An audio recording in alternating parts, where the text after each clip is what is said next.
to DM-Nastics, the gym for dungeon masters to work out their minds. My name is Celeste, DM Celeste, otherwise known as DM Sea Witch. Why would it... Who else am I here with today in the gym? Hey, say hi, Neal. Oh, Celeste is running on nothing Just but fumes. sleep and caffeine. A subtle combination of calligraphy, ink, and coffee. And I am DM Neal, aka Joke Maniac. Today, we're going to talk about episode number 179, World Building, The Feywild, which featured Lou Anders, who is a wonderful human, and you should go get all of the cool stuff he does. I'm actually started listening to Thrones and Bones, the audiobook, with my kids. And so anytime we get in the car, they're like, we want to hear the stories. That's adorable. So, thank you, Lou. And that led Rorik and I to create DM-Nastics number 148. Thank you very much. I saw that and died a little inside, but that's okay, because I love the Fae, so I'll allow it. Okay, what was the setup for this one? Yes, so on this one, again, so we're talking about fairies, you might have guessed. But for this one, we essentially gave you a scenario saying, imagine you are strolling through the Feywild and something happens, some kind of encounter occurs to you. For coming up with your own Feywild encounters, we asked some questions here, breaking down what might happen to your party there. So, first question. 1. What were the first warning signs? 2. What events make it clear that something is afoot? 3. What is the correct protocol for avoiding trouble? 4. What kind of trouble ensues otherwise? 5. How do they get out of the trouble? 6. What prize is there for navigating the situation successfully? And 7, of course, you do you. So all y'all put together some really cool encounters that happened in the Feywild. So, Neal, did you want to start off? Tell us about which one you picked. I did, and this one comes from DM Annabelle, and the first warning signs are basically your group of adventurers stumble their way into this secret archive found in the hollowed out trunk of a tree. Now, upon entering it, as the Feywild would want to do, it's not straightforward. In the Feywild? You don't get to plunder and pillage. You do notice this absolute overwhelming wealth of knowledge, of magic, of everything. I love how they described a detect magic. It'll be so dizzying, it will make you want to puke. Yay! That sounds pretty Feywild. Yep. And so, what events make it clear that something is afoot? The pages of the tomes actually begin to get hot and transform into small Fey-like creatures. Ooh. And they turn into creatures akin to whatever book they came out of. So if it's like a love or romance novel, they'll be charming. Or if it's about war, they'll be more combat-oriented. And they'll also have some flame element to them and basically will burn away the inside of this cache of things. The kind of twist or the puzzle element to it is that your players should have had, something deep in their hearts that they wanted, and that's the only thing that they can take away. Sort of an Aladdin in the lamp scenario. And so if they're able to exactly follow that course, find that item, and get themselves out, they will possibly have this thing that is very powerful and not have everything burn up, including themselves and other terrible Feywild things, and also potentially walk away with one of those fairies that they could use as a familiar. Wow, that's cool. All familiar potential is awesome when you're dealing with the Fae.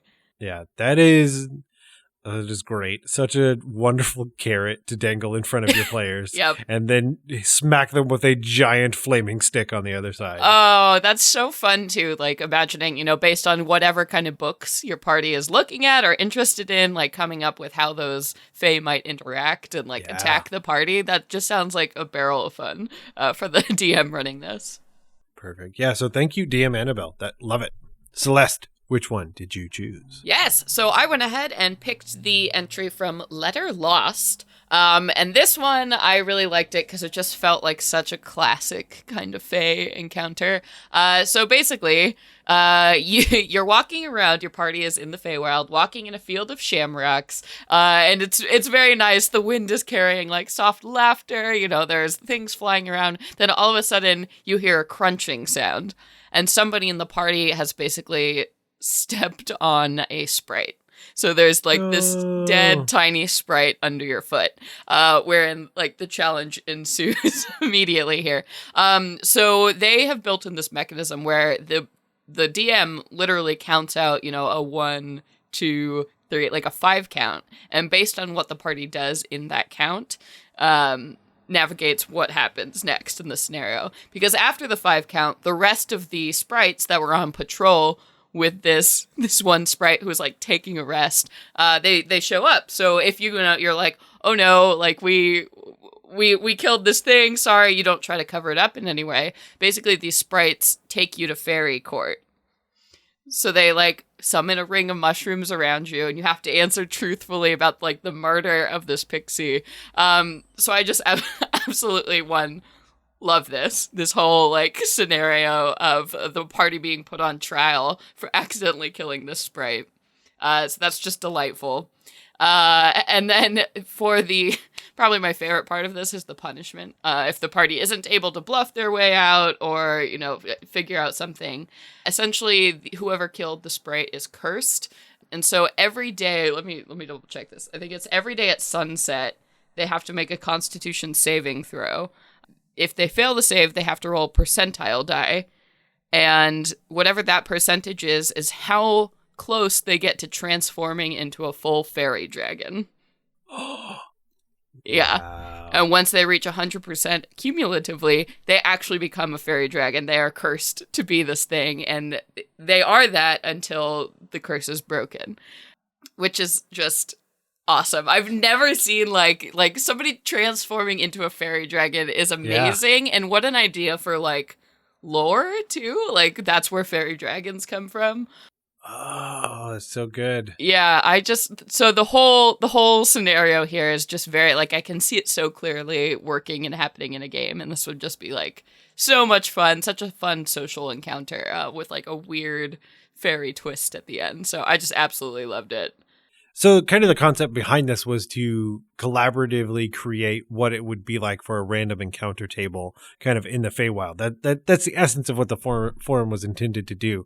And if that's true, then listed on this list, I would 100% call this the Butter Sprite effect. Oh my God. That's right. That's very good. I will accept it. Fine. Yeah. Wow. Indignant resignation of acceptance. Yeah, but Letter Lost, that was this is an awesome encounter, so and I would love for this to happen to me. Yes. In a game. Oh, just stomping around everywhere in the Feywild. Yeah, and the idea that like every sunset you have to like make this roll until you do something to change it, because otherwise you're going to be a fairy dragon. Yeah. It's just a matter of time. Oh, so good. Okay, but with that, we're going to lift the mental weights right now. Lifting weights is what I do. Look at me. Lift these weights. All right, so on this one, I feel like... So in my home game, so for Venture Maidens, we had a big like episode section where we actually went into the Feywild. So I feel like I have a little bit of an advantage here because I did create an entire like... Oh, yeah. Oh, I know. Random encounters table.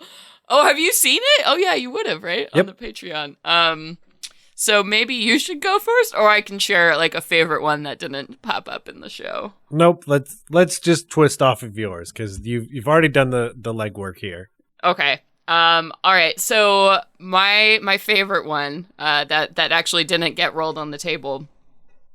So one, what are the first warning signs?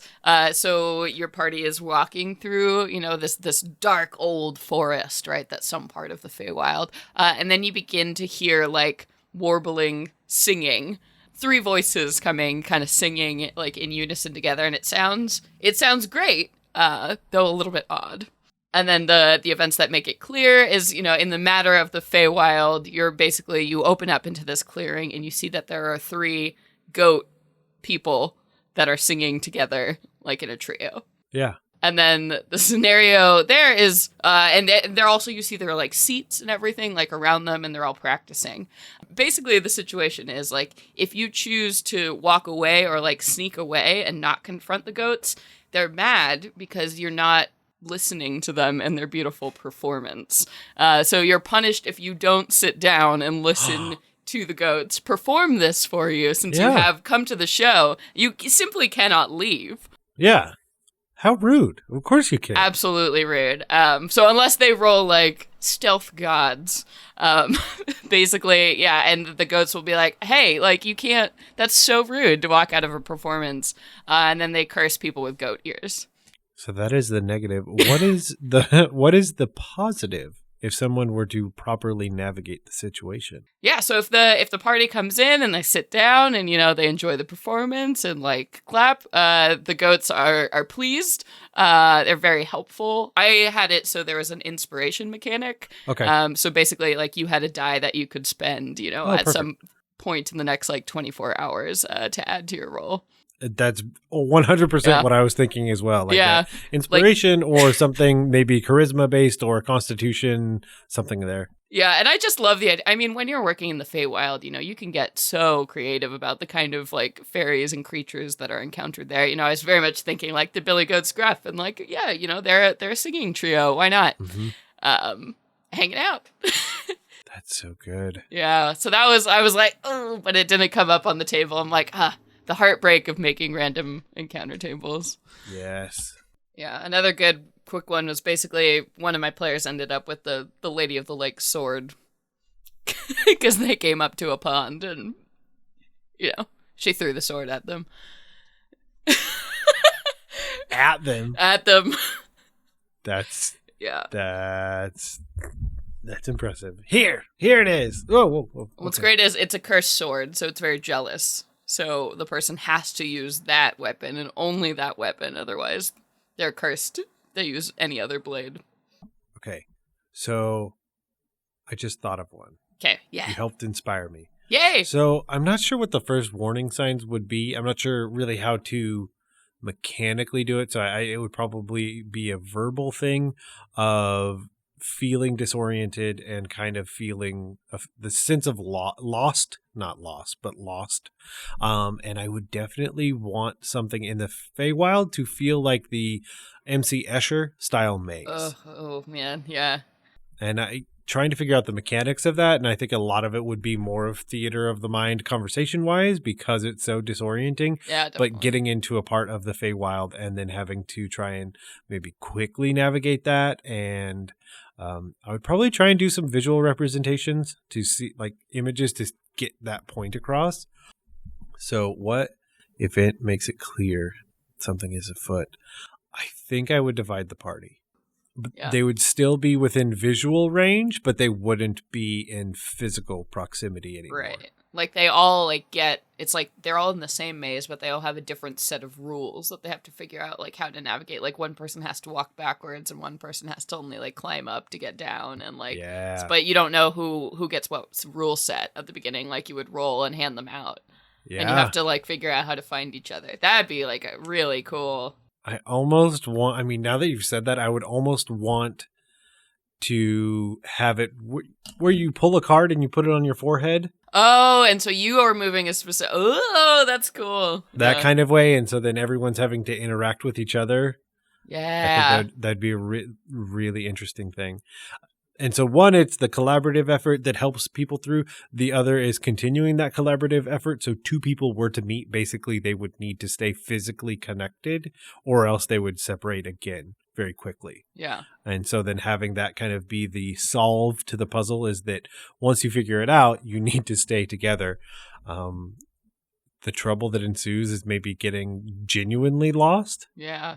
And like how much time is being wasted. And so I think it'd be a good way to if you have a time-sensitive event happening in the Feywild and them stumbling into this maze, and then the stress of like, how long have we been in here? I have no idea. I'm feeling exhausted because, wait, have we been in here for hours? Have we been in here for days?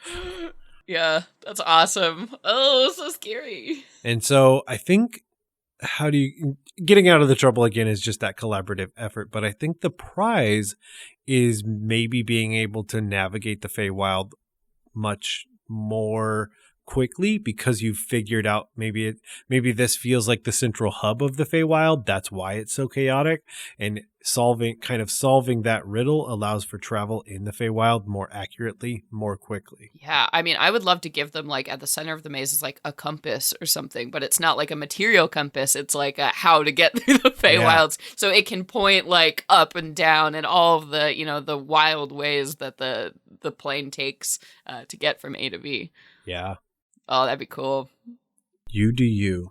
Anything else? Anything else cool about your maze?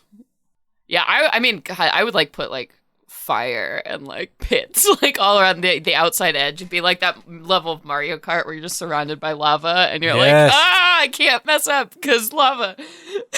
I would also mess with them personally. Like maybe they appear to be a different age to like just really keep things just ratchet it up. No long-term effects once you're out of the maze, but the inside just would be so disorienting. Like and you're terrifying. rapidly aging the longer you spend in the maze. Or the other way. Yeah. Oh, yeah. You have to like crawl around like little babies. Oh, no. Yeah. I love it. Okay. Do we have another one? Quick. Hold on. What's the percentage on the table? Oh, you want to roll on my table? Okay. Yep. Here we go. Let me pull it up. Am I rolling a percentile? There it is. Okay. All right. It is a D12. Okay. Ready. 10. All right. 10. You stumble across 3 goatmen. Yes. Okay. Oh, this is another good one. All right. So in this encounter here, basically you're walking along in the woods and then all of a sudden you see this sheer cliff like in front of you, just like a flat cliff that like stretches up into infinity. And you have to like go up this cliff it's totally standing in your way, so the path continues in front of you. So that's like your first thing. You walk up and you see this cliff. You also see that there is a bucket at the bottom of this cliff here, just at the base of the wall. Do you look inside the bucket? I immediately look inside the bucket. Okay. There are a few copper coins, a couple pieces of green glass, and a balled up paper wrapper and an acorn in the bucket. What do you do? I dump the bucket out. Okay, you dump the bucket out. The coins fall out, the trash falls out. Nothing happens? Nothing happens. Okay. I put my own copper coins into the bucket. Yeah, if you put a copper coin, how many are you putting in the bucket? How many were in there before? There was just one. Okay, then I put 1 copper coin in the bucket. Okay. You suddenly feel your feet lifting off the ground. You are flying. This is amazing. I like that we're like doing this right now. Yeah, so you're flying, so you can start flying up if you want. Okay, I do. I fly up. Okay. All right. And you fall when you get to the 30 feet mark. You just drop out of the sky. Your flight stops. So you fall 30 feet, taking 3d6 damage. What would you do? I take 10 damage. I love this. At the risk of mortal peril, I will put in 2 copper.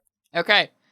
You fly 60 feet up in the air before falling back down to the ground.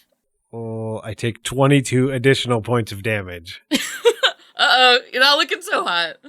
I don't know what to do from here. Yeah, so essentially, this puzzle here is if you put a copper coin in the bucket, you'll only ever be able to fly like partway up. If you put a silver coin, you can fly more, but not the full length up. And if you put a gold coin in the bucket, then you can fly all the way to the top. It's basically a puzzle to, punish you for being cheap. Yep.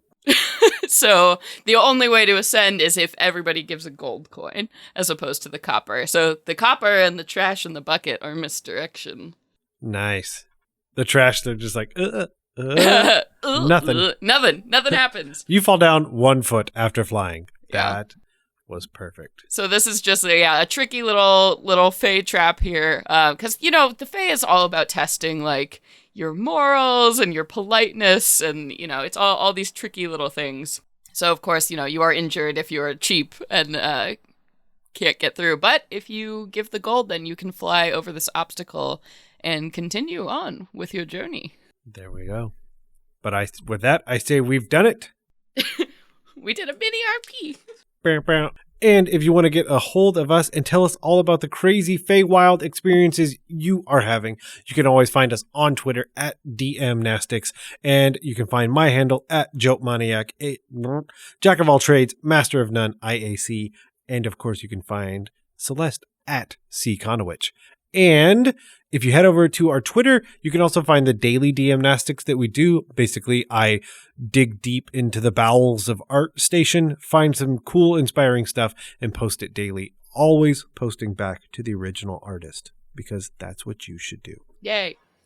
But with that, let's head to the post-workout cooldown and stretch with the light bulb.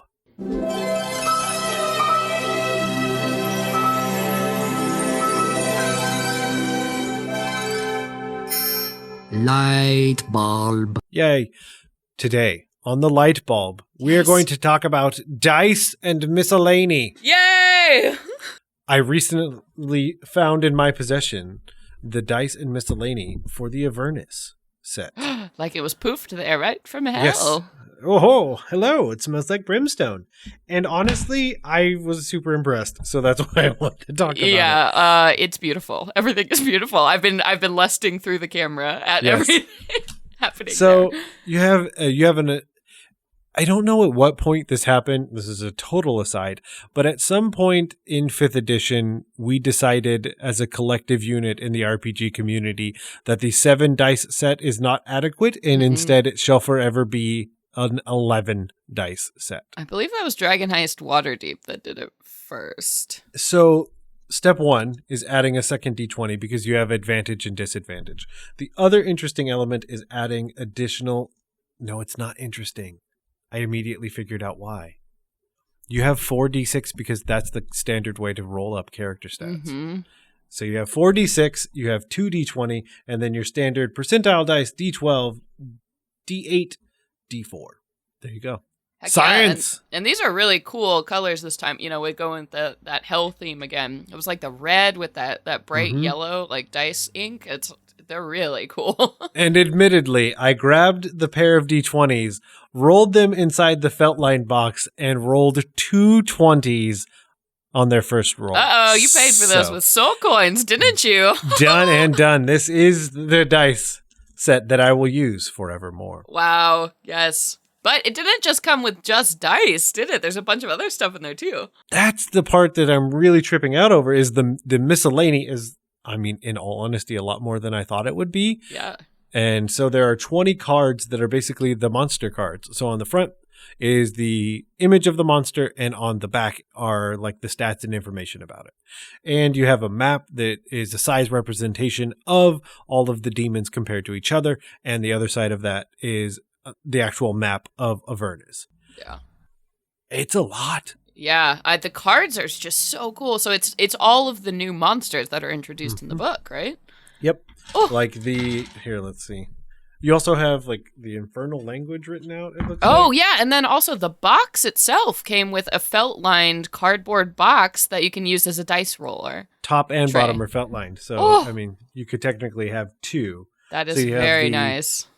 Basically, you have a Trinkets One Finds table to roll on, Strange Encounters table to roll on. I have an Abyssal Chicken I can look at. Whoa! They're so gross! Yep, it's weird. But yeah, definitely, if you're buying Avernus, definitely buy the Dice and Miscellany. It's just worth it. Yeah, it's definitely blown all the other sets out of the water so far. This is the first time I've seen them include Miscellany. And honestly, yeah, that just hikes up the value. Done. Okay. Yeah. With that, we'll turn out the lights and head out of the gym. Before we go, I want to implore you, the listeners, to join the forums and take part in these challenges and exercises, as well as other conversations being had. And there's only one way to do that, and that's to head over to dungeonmasterblock.freeforums.net, try some DM-Nastics so your players don't ask, do you even lift? Can I trust you'll add your own cardio? Yeah, no, don't put me down for cardio. What are you doing? Horizontal running.